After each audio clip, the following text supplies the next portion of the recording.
O sifenóforo. Essa criatura tecnicamente não é um animal, é uma colônia de organismos que funcionam juntos como se fossem um único ser vivo, o sifenóforo, e ele pode chegar a 45 metros de comprimento. Para comparar, a baleia azul, o maior animal já registrado na Terra, chega a 30 metros. O sifenóforo é maior, e ele flutua em silêncio nas profundezas, quase invisível, transparente, com filamentos que capturam qualquer coisa que toque. O Bloop. Em 1997, hidrofones instalados pelo governo americano no Pacífico captaram um som tão alto que foi detectado por equipamentos separados por mais de 5.000 quilômetros de distância. Os cientistas chamaram de Bloop.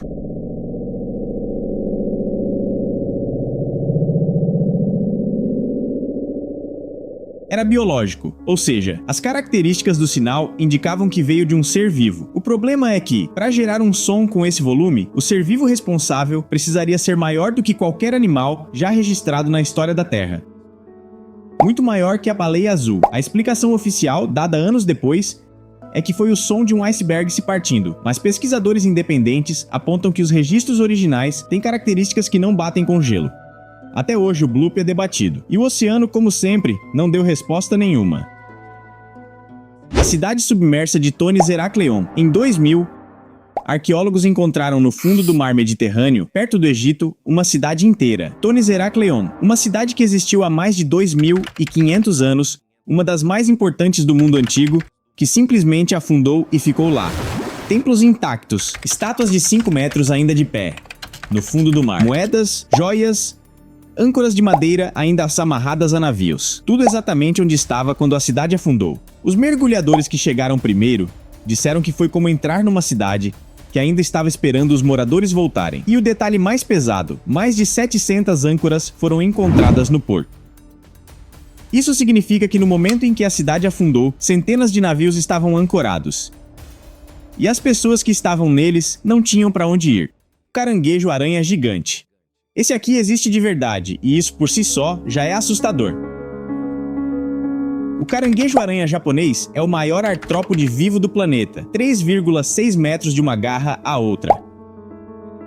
Ele vive até 100 anos, anda lentamente pelo fundo do oceano, sozinho, e carrega coisas nas garras, esponjas, corais, conchas, para se camuflar e parecer parte do ambiente. A maioria das pessoas que vê foto dele pela primeira vez acha que é montagem, não é? E o detalhe que gruda na cabeça. Num mergulho noturno, com visibilidade de 2 metros, esse bicho pode estar ali do seu lado sem que você veja. Você só vai saber quando sentir.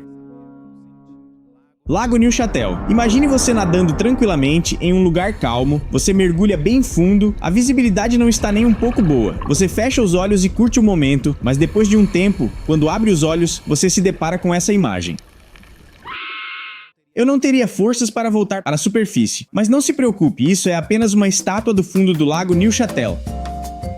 Ela possui 6 metros de comprimento, feita de fibra de vidro, com aquele sorriso aberto e torto que não fecha direito. Ela foi afundada depois de ser usada nas filmagens de um curta-metragem nos anos 70 e simplesmente ficou lá. Mergulhadores encontram ela no escuro, completamente imóvel, toda desgastada, velha, acabada e com a boca completamente aberta. O tubarão fantasma é uma quimera, um grupo de peixes que existe há mais de 400 milhões de anos. Antes mesmo dos dinossauros, o tubarão fantasma vive em profundidades onde a luz praticamente não chega, e é por isso que quase ninguém vê ele. A aparência é o que mais incomoda. Olhos grandes, pele pálida, nadadeiras que parecem asas e um focinho alongado que dá um aspecto errado. Como se fosse um peixe montado com partes de outros. Na mitologia grega, quimeras eram criaturas feitas de pedaços de vários animais, e quando os primeiros pescadores viram esse bicho, deram exatamente esse nome. Ele nada devagar, silencioso, no escuro absoluto. E o mais estranho, ele está aqui há milhões de anos, praticamente sem mudar, como se o fundo do oceano fosse um lugar onde o tempo não passa. Anfípode gigante. À primeira vista, parece só um camarão, mas não é. Os anfípodes são pequenos crustáceos, só que nas profundezas extremas, eles seguem uma regra estranha. Quanto mais fundo, maiores eles ficam. Enquanto na superfície, eles têm cerca de 1 centímetro, lá embaixo eles podem passar dos 30. E ninguém sabe exatamente por quê. Eles vivem no fundo, no escuro total, se alimentando de restos. Carcaças. Qualquer coisa que caia das camadas superiores do oceano. O mais perturbador é imaginar o ambiente onde eles vivem. Um lugar onde tudo que chega já está morto. E eles estão lá embaixo, esperando. O Enteropneusta. À primeira vista parece só um verme gigante, mas não é tão simples assim. Essas criaturas podem chegar a 2,5 metros de comprimento e vivem rastejando no fundo do oceano. Mas o detalhe que quebra tudo: eles conseguem voar, não no ar, na água. Eles têm estruturas ao longo do corpo que funcionam como asas, permitindo que eles se soltem do fundo e deslizem lentamente pela escuridão. E não é só isso. Alguns cientistas acreditam que criaturas desse grupo estão ligadas à origem dos vertebrados. Ou seja, muito antes de qualquer coisa que a gente reconhece como vida complexa, já existia algo parecido com isso, se movendo no fundo do oceano, em silêncio. O pepino do mar. Ele parece inofensivo, quase ridículo, um animal mole, lento, que só fica rastejando pelo fundo. Mas isso é só a superfície. Quando ameaçado, ele ativa um dos mecanismos de defesa mais estranhos do oceano. Ele literalmente expulsa partes dos próprios órgãos para fora do corpo. Intestinos inteiros são lançados na água, liberando toxinas que afastam predadores. E depois, ele simplesmente regenera tudo de novo, como se nada tivesse acontecido. Algumas espécies vivem exatamente nas regiões mais profundas do planeta, onde quase nada mais sobrevive. Lentos, silenciosos, sobrevivendo de um jeito que não faz sentido nenhum.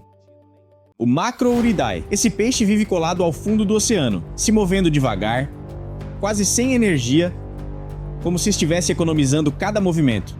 Ele pode chegar a 1 metro de comprimento e viver mais de 70 anos. Mas o mais curioso não é a aparência, é o cheiro. Para sobreviver à pressão absurda das profundezas, ele produz uma substância química chamada óxido de trimetilamina. É isso que mantém suas células funcionando. Só que quanto mais profundo ele vive, mais forte essa substância se acumula. E o resultado é um cheiro extremamente intenso, tão forte que torna o peixe praticamente impossível de consumir. É como se o próprio corpo dele fosse uma prova de onde ele vive. Um ambiente tão extremo que até a biologia precisa mudar completamente só para continuar existindo.